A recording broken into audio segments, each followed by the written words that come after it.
guys, let's do this in 5, 4, 3, 2, 1.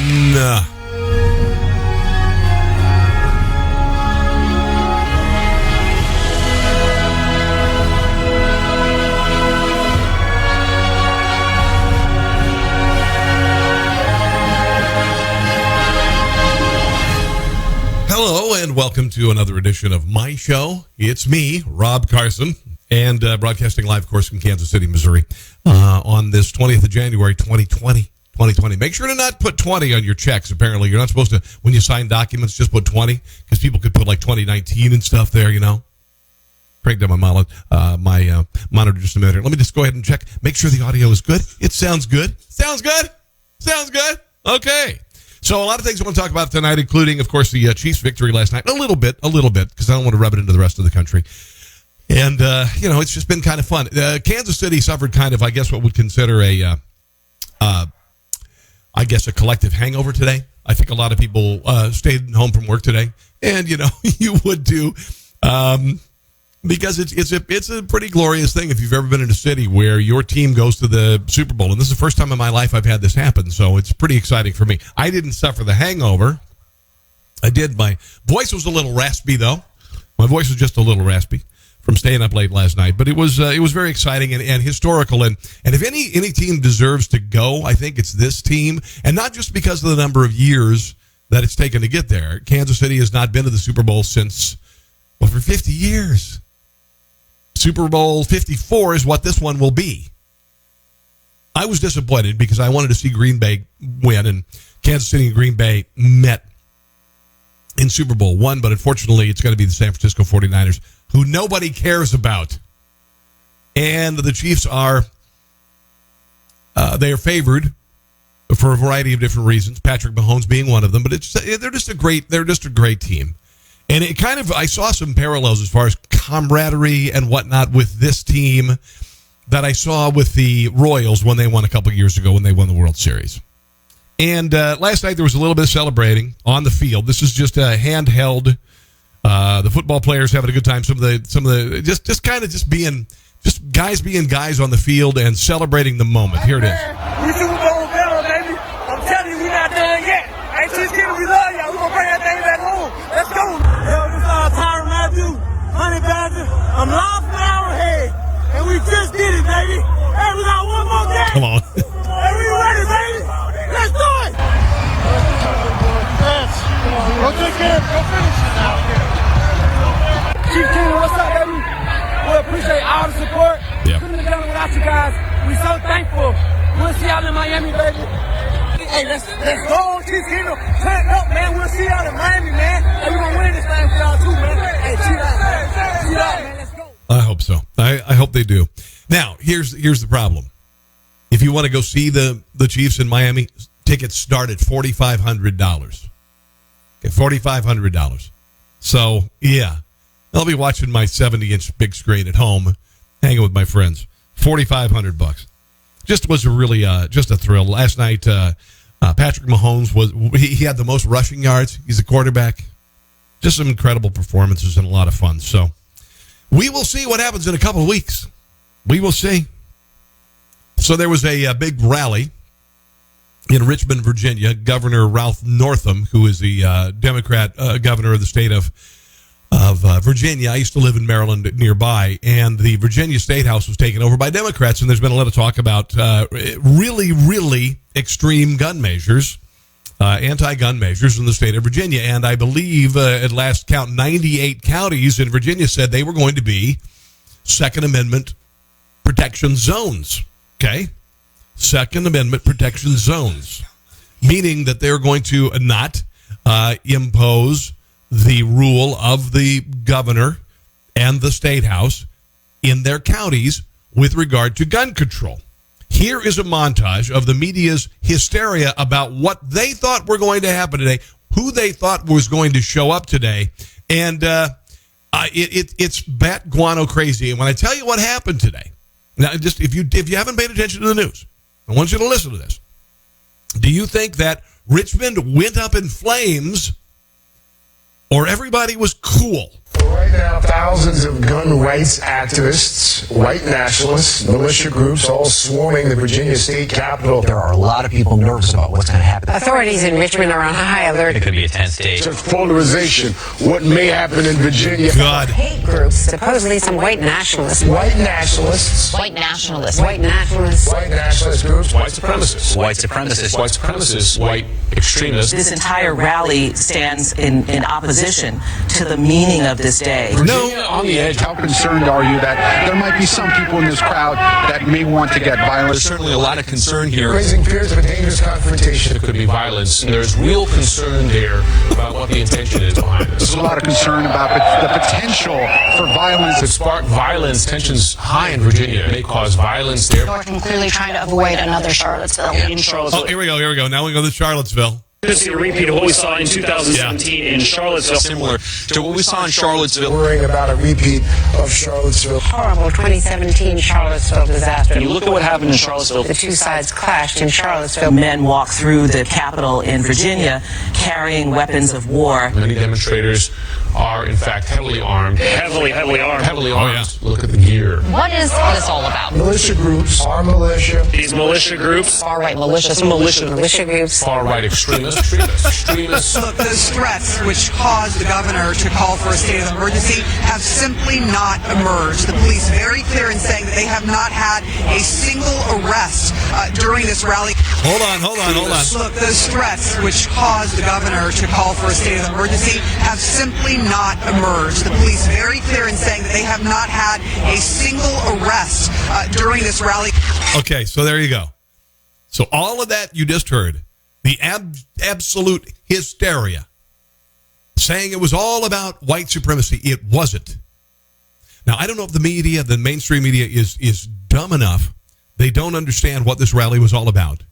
Or they legitimately were just trying to paint this into some sort of a right-wing, obviously Trump-supporting, white nationalist, white supremacist rally. I think a little bit of both were going on. Because I really don't think, A, they know what was the real purpose of this. They don't understand why the Second Amendment is so important to those who really, really, really support it. So they got that, and then they want to paint these people into being a bunch of white supremacists, and they're not. And they're not. Did you notice that there were no Antifa there? In Charlottesville, there were Antifa. Charlottesville, there were obviously white nationalists there. Yeah, sure. There were people there who were supporters, I guess. I don't know who all was there, but the Antifa showed up, and the Antifa is a violent mob. The Antifa, whatever the hell they call themselves, a stupid name, first of all. They always foment violence no matter where they go. And when they are in charge of a rally and they are unchallenged by the police, like in Seattle or Portland or countless of other places, frozen bottles of urine are thrown at the police. Bags of feces are thrown at the police. Dumpsters are set on fire. Storefronts are broken out. Police cars are set on fire. I can go on and on and on. None of that happened there. You know why? Because the Antifa is a bunch of little pussies, and when they knew people were going to show up armed better than them with their urine bottles and fecal bags, they backed off like little wusses. The media hinted that Antifa was going to gather with the Second Amendment supporters. That wasn't going to happen. Because law-abiding citizens of the United States who believe in the Second Amendment of America do not believe in the Antifa, or whatever the anti-fudge you believe in. And they would not have marched side by side. They are the opposite. This sent us a powerful message to Ralph Northam for a variety of reasons. And I think it sent a powerful message to a lot of people in the country. The Second Amendment is there for a reason. It is to keep an armed citizenry, to help keep a government in check. These people came out today and they were peaceful, and they carried their weapons of war.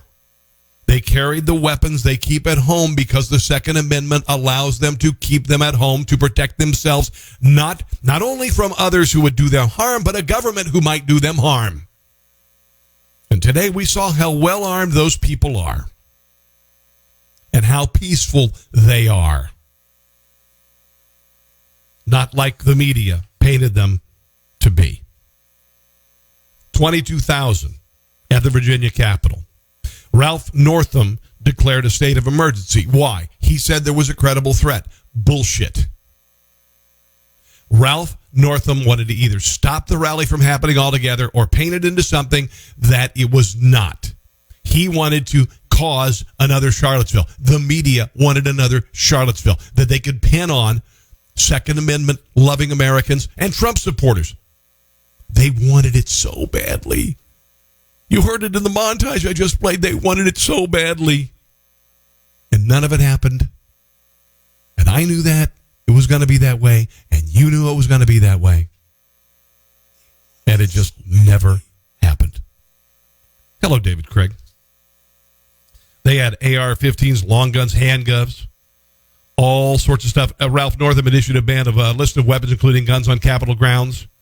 But though the official rally was confined to a steel pin in the grounds sloping up to the Virginia Capitol, there were people all over the city carrying their guns.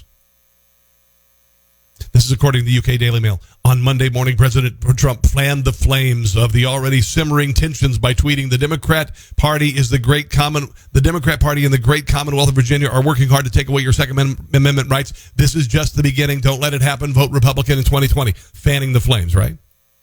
Here's some of the rally footage. Here is some of the footage from the rally that was going to be white supremacists. There's going to be mass death and destruction, shootings, and violent mobs out to kill people. Here's actual footage from the rally today. Good morning.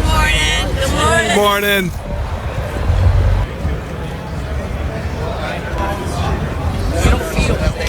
I don't think you'd hear good morning from an Antifa rally.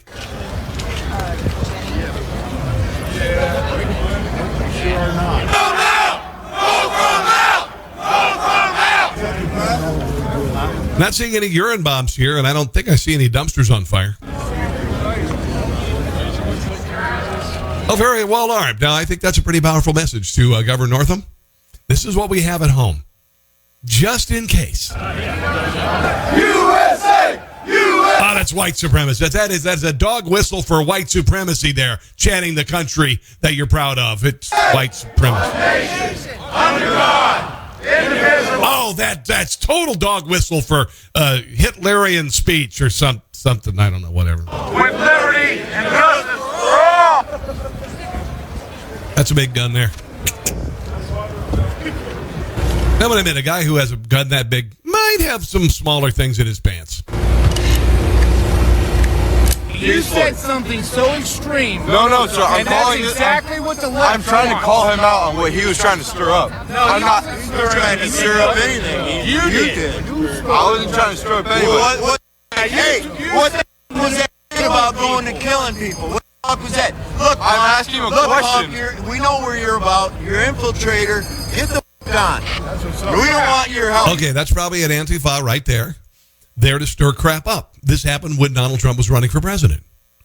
This happened when Donald Trump was running for president. People would go there to stir things up. They were sent there by the left. They were astroturfers, generally funded by people like George Soros and the Democrat Party. That's what this guy. Oh, my computer just gave up. This guy was probably sent there trying to stir crap up, and these guys called him out. Notice they're not. Every other word is not the F-bomb. Antifa? We don't want your help. He's Antifa. Are you ready to go kill somebody today? Are you ready to go over that fence with me? You said that. That's called Reddit. Shut up. I sat here and I heard never you. said with me. You're going to end up getting out of the military over this. You even been alive. You ain't been around this planet long enough to know, buddy, so shut up. I love it. So this kid goes in. He's pretending to be one of the pro Second Amendment supporters. He's saying, are you ready to go over the fence and kill some people? Because he has been sent there to stir this crap up. And the crowd would have none of it. USA! USA! Bell USA! Dog whistle. USA! Yeah, dog whistle there. Lord, please bless this time. Please change. Okay, that is total dog whistle for white supremacy. And Yeah, serious. Hearts and minds of our Praying to God. Oh my gosh. lawmakers. Lord, please bless President Trump today, Lord. So, white supremacy all over the place. Please turn this country back to you, Lord. Please give us, one voice, one united voice, Lord, as we speak here at Richmond. Trump, Trump, Trump, Trump. Racist. Trump. Just a bunch of racist. USA. USA! Patriotism is so very white supremacist. USA! No white supremacy! No white supremacy! Wait, did they just say no white supremacy? That's weird. Why would they say no to themselves? A better world is possible! A better world is possible! Four more years. There you go. Well, look, guns cause crime like penises cause rape. Okay. Okay, there's a gun guy. There's some more gun guys. Don't tread on me, the Gadsden flag there, which is, obviously racist, of course, Anyway, nobody got killed. Nobody got arrested. Wow. Nobody got arrested. Here is this is the doofus of the day. This is Alex Jones. I guess if I can make as much money as Alex Jones has being insane, then I might consider it. Here's a little bit of Alex Jones, who showed up in an armored vehicle today to grandstand for himself. We had a very diverse crowd come together for the Second Amendment, and it was one of the best, if not the best demonstration I've ever been at. So I'm just very, very excited and very, very thankful to people in Virginia and all over the country who came out and did this. The police were very, very nice. Were on our side. They were ordered by the governor to declare this emergency, to block all these roads, and to really violate so many people's rights and freedoms. He declared a major emergency. The state police. Some of the things he's saying are right. They know how to have it where crowds don't stampede each other. This was the exact recipe of what you would do to cause that. Now, I am not an expert in that. The experts have told me that. This guy happens to be an expert. So you want to tell folks what? Well, again, right? Your name, sir? One entry point and one exit point, and put those in the same location with maybe 5 feet going across, right? That's ridiculous. Any security expert, any fire marshal, anybody would tell you that's. I do actually agree with Alex Jones on this. I do believe the president, or not the president, I do believe the governor of the state of Virginia was attempting to set up something like Charlottesville. I wouldn't put past him one bit. I wouldn't put it past Democrats, the Democrat Party, whether they be national or whether they be statewide. I would not put it past them one little bit. And it sounds like they restricted access and exit to this area for a reason. The governor also declared a state of emergency, saying there was a credible threat. What happened today? Not a damn thing happened today. There were people there who were armed to the teeth. There were people there who could have committed horrific acts. But they weren't there to do that. They weren't there to do that because they know one of the best ways to keep the peace is to arm yourself the best. Again, it sent a very powerful message, I think, to the state of Virginia. I think it sent a very powerful message to the government in Washington, D.C., that these people are out here. We are peaceful, but when pushed, when freedoms are taken away, don't tread on me. Don't tread on me. Recipe for disaster when you've got thousands. You will get bit. Who may need to evacuate if there's an emergency, right? And it's a miracle that nothing bad happened, but because it was conservatives and nationalists and patriots and concealed carry owners and others and open carry, it's just very squared away professional people. And that's why it wasn't a disaster. If this would have been a leftist or Antifa event, there would have been stampedes, there would have been some dead people. Well, 100%. I agree with him. My God, I actually agree with Alex. Trebek? No, I always forget his name. Alex Trebek. Alex Jones.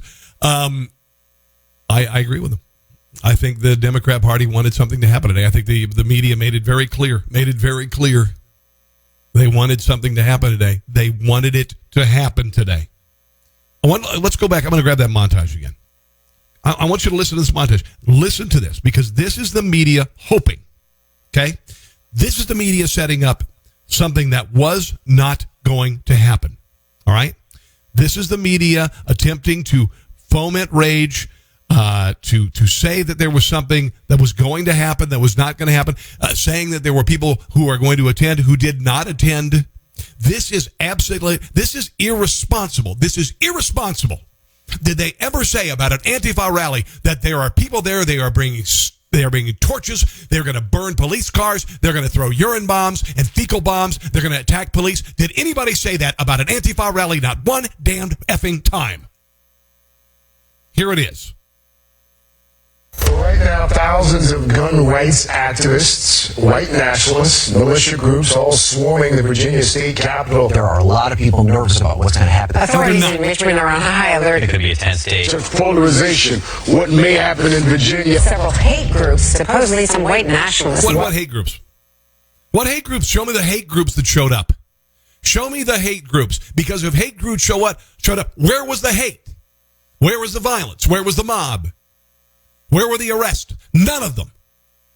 What a giant flaming pile of crap. White nationalists. White nationalists. White nationalists. White nationalist groups. White supremacists. White supremacists. White supremacists. White extremists. This entire rally stands in opposition to the meaning of this day. You don't even know the meaning of the day. Whoever that was, I don't know what the hell. Whoever said that right now, the meaning. You don't even know the meaning of the day. The meaning of the day is a protest against Ralph Northam and threatened massive gun control legislation being passed by the Virginia legislature now that it is in the hands of the Democrats. And 90-plus counties, 98-plus counties of Virginia have said, no, we are a Second Amendment zone. Okay? And we will not enforce the laws that are passed that are unconstitutional by this government and this House. Virginia on the edge. How concerned are you that there might be some people in this crowd that may want to get violent? There's certainly a lot of concern here. Raising fears of a dangerous confrontation. There could be violence. And there's real concern there. No arrests today. About what the intention is behind this. There's a lot of just to support the Second Amendment. Yeah. Concern about the potential for violence. Could spark violence. Tensions high in Virginia. It may cause violence. Tensions weren't high in Virginia. Did you see the crowd? Did the crowd look really, did they look really tense? Northam clearly trying to avoid another Charlottesville. Charlottesville. This is a repeat of what we saw in 2017 in Charlottesville. It's like they must read one of those old-fashioned tickers as they do their newscasts. Okay, it says here, say Charlottesville. Go, okay, Charlottesville. White supremacy, white supremacy, white supremacy. People are nervous. It is their talking points through the entire day, and they were all wrong.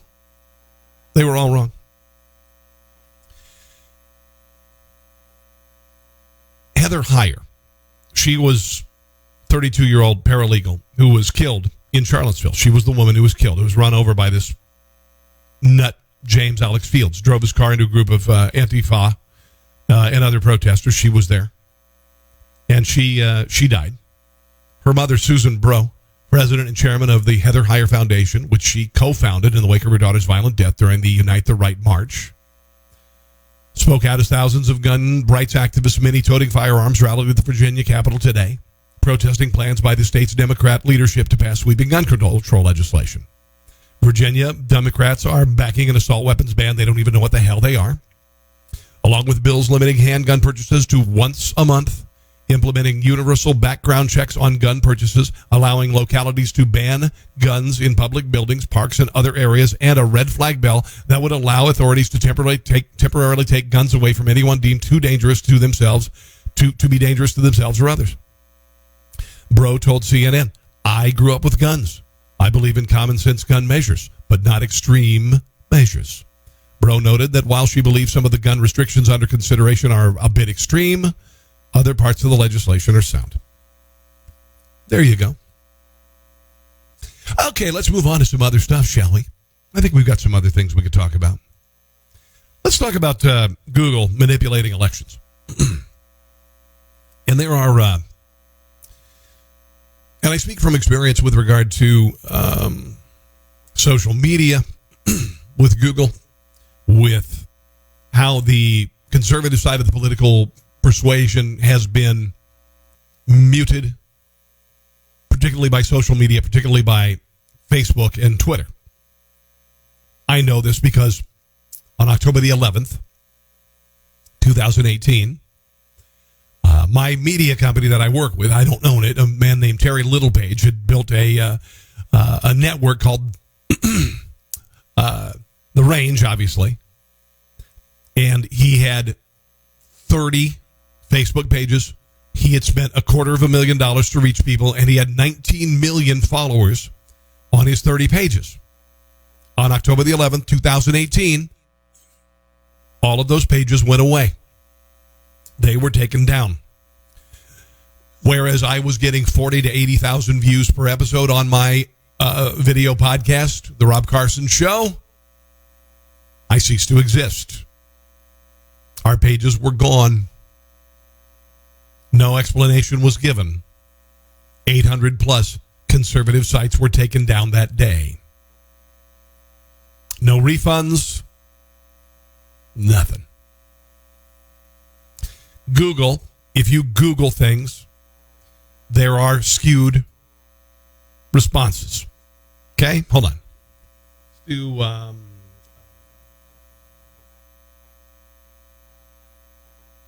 Let's look up Hunter Biden. Hunter Biden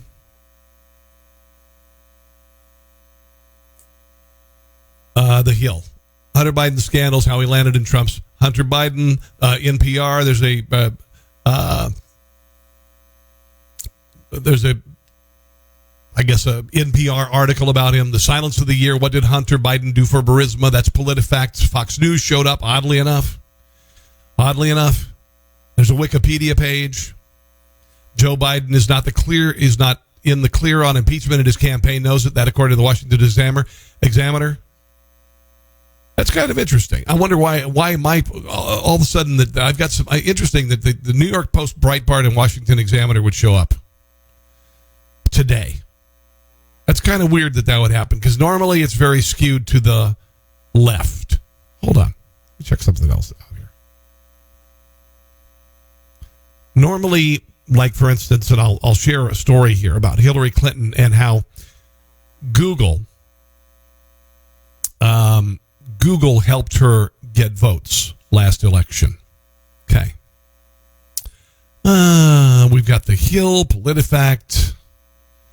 Just looking up Hillary Clinton articles. Hillary Clinton tells Democrats to vote for a winner, both popular vote and electoral. Hillary Clinton docuseries coming to Hulu. Oh, God. All right. Here's the story I'm trying to get at. Robert Epstein, 66 years old. He spoke in front of Congress last year to talk about how Google, and this guy is a Hillary Clinton voter, okay? He testified on the Hill that Google's algorithm gave 2.6 million votes to Hillary Clinton. This is what he calls search engine manipulation effect, and it's been very obvious. It has been documented. There is generally, when there are hot stories in the news and they target a liberal, it will skew away from that story, the negatives away from that story. Here he is testifying, and he is a Hillary Clinton supporting liberal. Here he is talking about search engine manipulation effect called SEAM and how it impacted the last election, and gave Hillary Clinton a whole hell of a lot of votes. Number one, in 2016, Google's search algorithm likely impacted undecided voters in a way that shifted at least 2.6 million votes to Hillary Clinton, whom I supported. I know this because I preserved more than 13,000 election-related searches prior to Election Day, and Google's search results were significantly biased in favor of Secretary Clinton. Thank you. I know the number of votes that shifted because I've conducted dozens of controlled experiments that measure how opinions shift when search results are biased. I call this shift SEAM, the Search Engine Manipulation Effect, which I first published in the Proceedings of the National Academy of Sciences. And it is very, very blatant, particularly with Google. In 2015. Biased search results can easily produce shifts in the opinions and voting preferences of undecided voters by up to 80% Thank you. in some demographic groups, because people blindly trust high-ranking search results over lower ones. Amen. For you kids who are millennials, there was a thing called the Yellow Pages at one point, and people could go in and they could buy ads on this thing called a phone book. It was made of paper, like this paper, except it was bound together. It was called a book. I don't think I have a book in here right now. Oh, here. Well, no, I don't really have a book.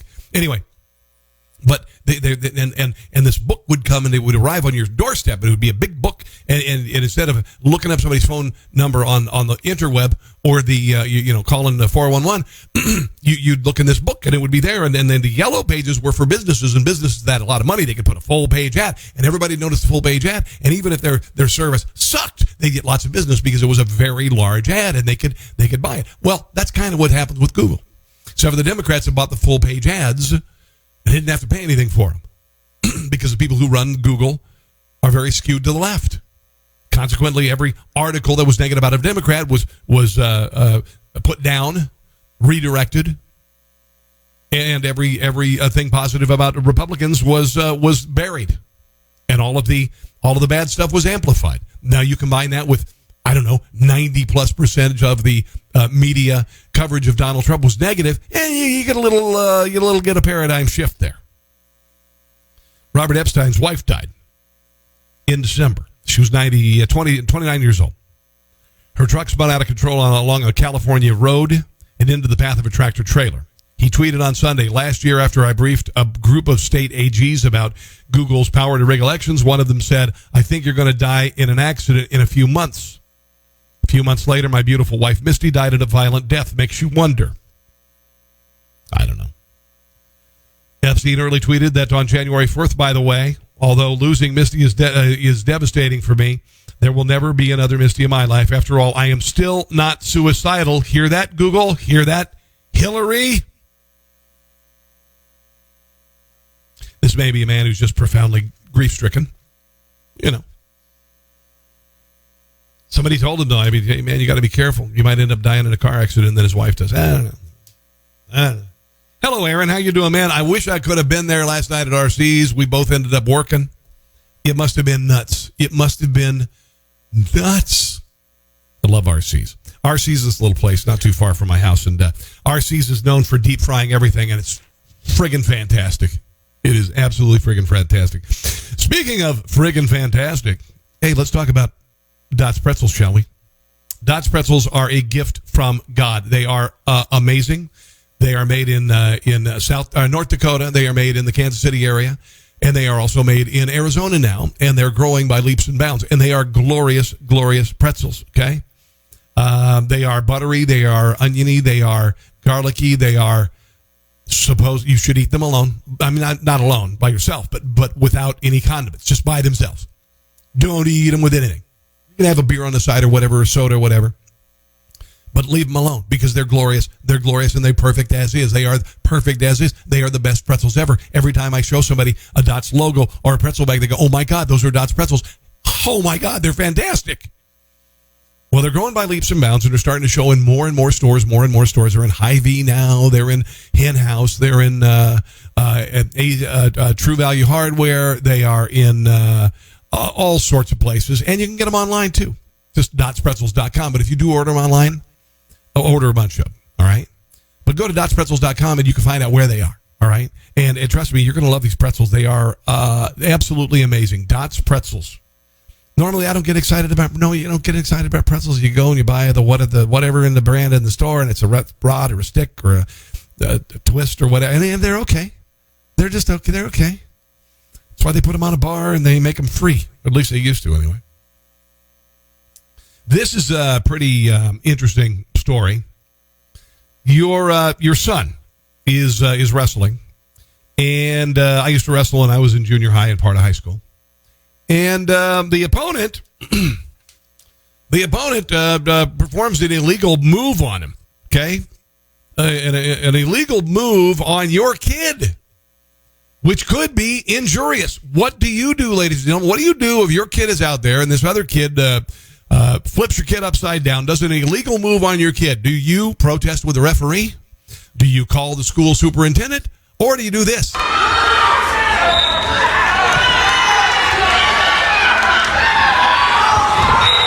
Okay, Okay, there's the illegal move. And here comes Dad.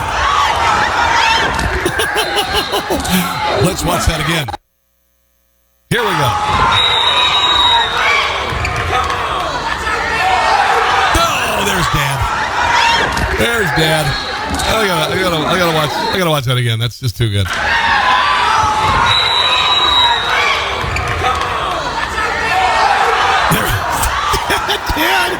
Dad, you're embarrassing me. Okay, so, I can see being mad. I can see being mad. That is a dangerous move. The one the kid did there was very dangerous. You could break your freaking kid's neck. Throw him upside down on his neck like that? Of course. Dad was arrested. Processed to the Cabarrus County Jail and received a $1,000 secured bond. The other student was not injured. I don't think he's going to be doing that move again, though. I don't think that kid's going to be doing that move again. Unbelievable. Wow. Coming up, a Burger King customer trashes a restaurant. An unbelievable tribute to an African-American soldier from World War II. Wait, this is really cool. But first, Instagram makes people do stupid crap. Like get tattoos. Instagram has transformed the tattoo industry in recent years, growing from an estimated $1.6 billion in revenue in 2007 to more than $3 billion in 2018. Can you believe that? Can you believe that? For many tattoo parlors, that growth is directly attributable to Instagram, where photos of new tattoos can help inspire users to seek out their own new ink. A recent report on tattoo parlors in the U.S. found that as many as 70% of new clients came from Instagram ads or referrals. And for some social media savvy parlors, report that figure can be as high as 90%. So people like to show off their tats on Instagram, and other idiots go, hey, I want a tattoo like that too. I want to be really trendy with something that's permanent. I don't have any tattoos. Thank you. If I did, it would not be my wife's name, because that would mean we'd get divorced. That's what happens when you put your spouse's name on you. You get divorced. Your kids, though, you can do fine. That's fine. Your dog, whatever. Want to do a sports team, whatever.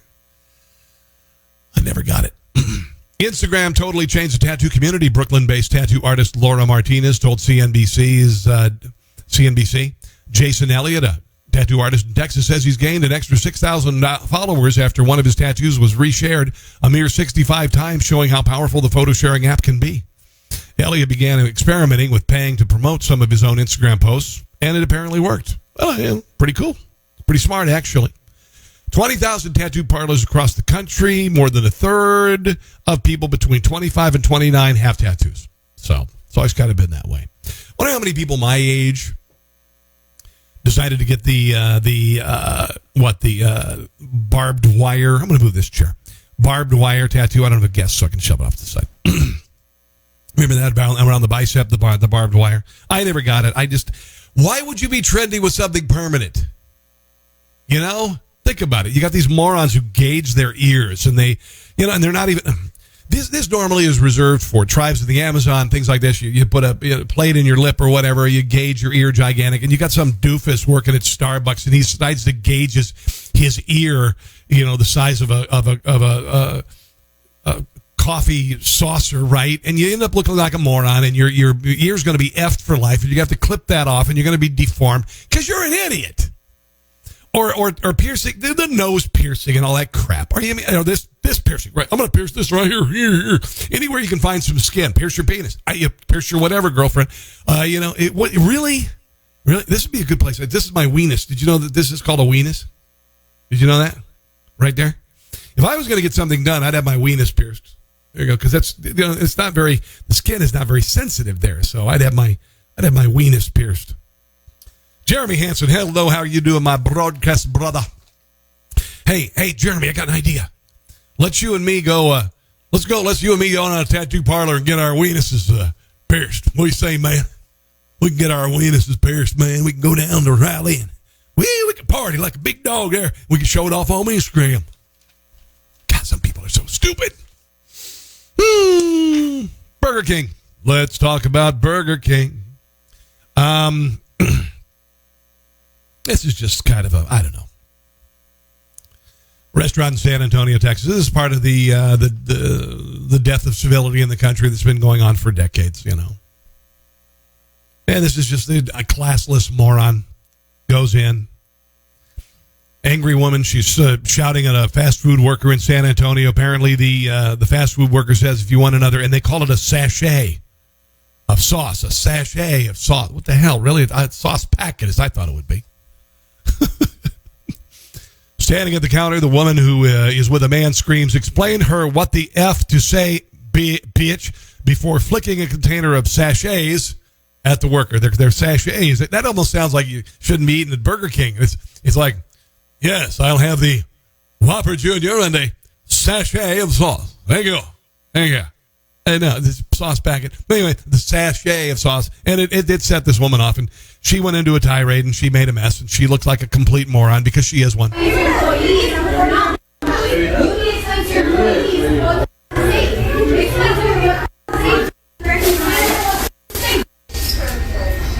I'm thinking those are curse words. Those silent places there are curse words. Maybe. I could be wrong.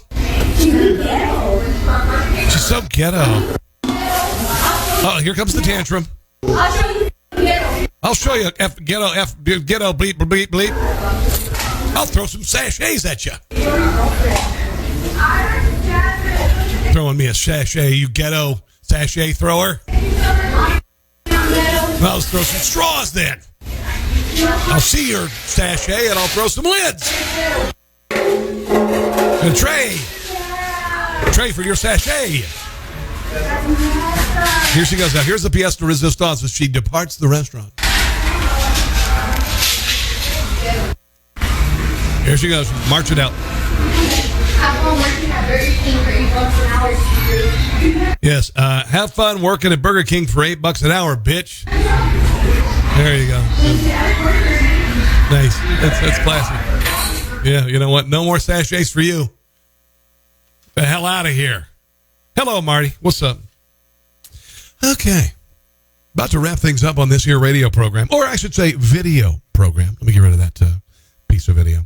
Before I do go, I want to mention a terrific product that is called Pit Barrel Cookers. I got a real nice note from Noah Glanville, who created Pit Barrel Cookers, and he's an Afghan war vet, and he suffered PTSD, and he came back from his deployment, and some veterans fed he and his fellow troops barbecue, and he said, I know I'm home now. So he decided to be an entrepreneur in a garage and then a Quonset hut. He started to build these glorious cookers, and they are wonderful. They're built to last like you wouldn't believe. This is a Pit Barrel classic. You could hang a dozen racks of ribs in there. Pork butts, sausage. You could use it as a grill. You could use it as a smoker. You could take the Pit Barrel Jr. to a tailgate party. Make sure to empty the coals out and, pour water on them. Don't put it in your car with the coals still in it. But it's glorious, man. The Pit Barrel Cooker is glorious. If you don't have a smoker, if you don't know the ways of the smoke, you must learn the ways of the smoke. Because there's a difference between barbecue and grilling. Grilling is putting stuff on a fire on a grate. Barbecue is slow roasting cuts of meat to make them awesome. Generally, they're cheaper cuts of meat like pork butt, $1.68 a pound on a good day. Pork baby back ribs or spare ribs or all of these. They're cheap cuts of meat. You low and slow with great smoke, great seasonings, and it makes the best food in the world. It makes the best food in the world.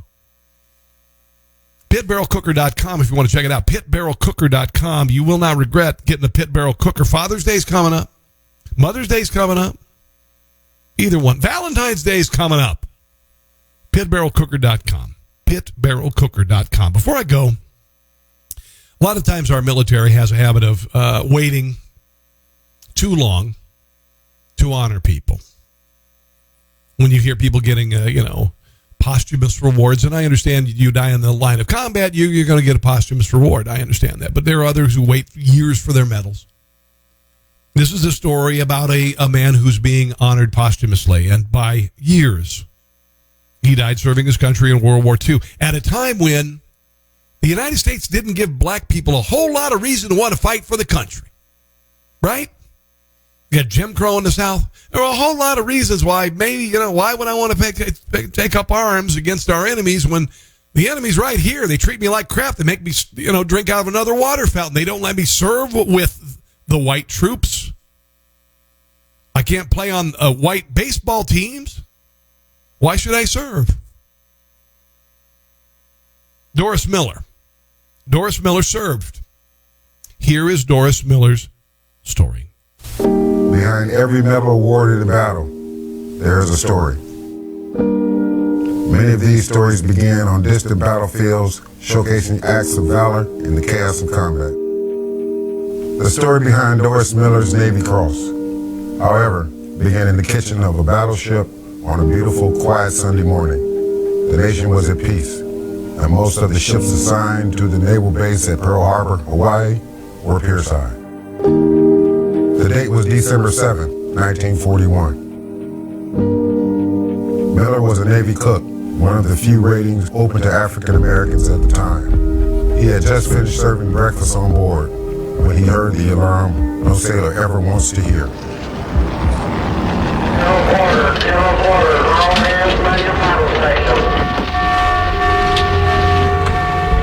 Deafening explosions and thick black smoke filled the air as torpedoes began to rip into the hull of the ship. Miller ran to his battle station, an anti-aircraft battery, just to find it was destroyed. That's when an officer spotted him and asked him to help save the ship's captain, who was bleeding from a shrapnel wound. After assisting the captain, Miller manned a 50 caliber machine gun, and despite having never used one before, began firing it at incoming enemy aircraft to defend the shipmates. By the time he ran out of ammunition, enemy aircraft had bombed and torpedoed through the deck of the ship, and he immediately began to carry his injured shipmates off the sinking ship and to safety. Thousands of American sailors were killed during the attack on Pearl Harbor, but it was clear that Miller's heroic actions saved the lives of many who would have otherwise died that day. Miller was recognized as one of the first U.S. heroes of World War II for his actions that day, and was awarded the Navy Cross by Admiral Chester Nimitz. He became the first African American to earn the Navy Cross. After his award, Miller returned to the fleet and continued to fight. In 1943, his ship was struck by a Japanese torpedo and destroyed.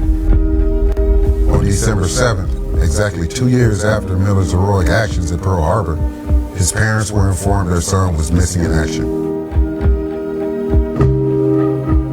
While Doris Miller died in battle, his fighting spirit and legacy lives on. His name has come to be synonymous with heroism, bravery, and selflessness. On behalf of the United States Navy, we salute you, Doris Miller, and will never let your story be forgotten.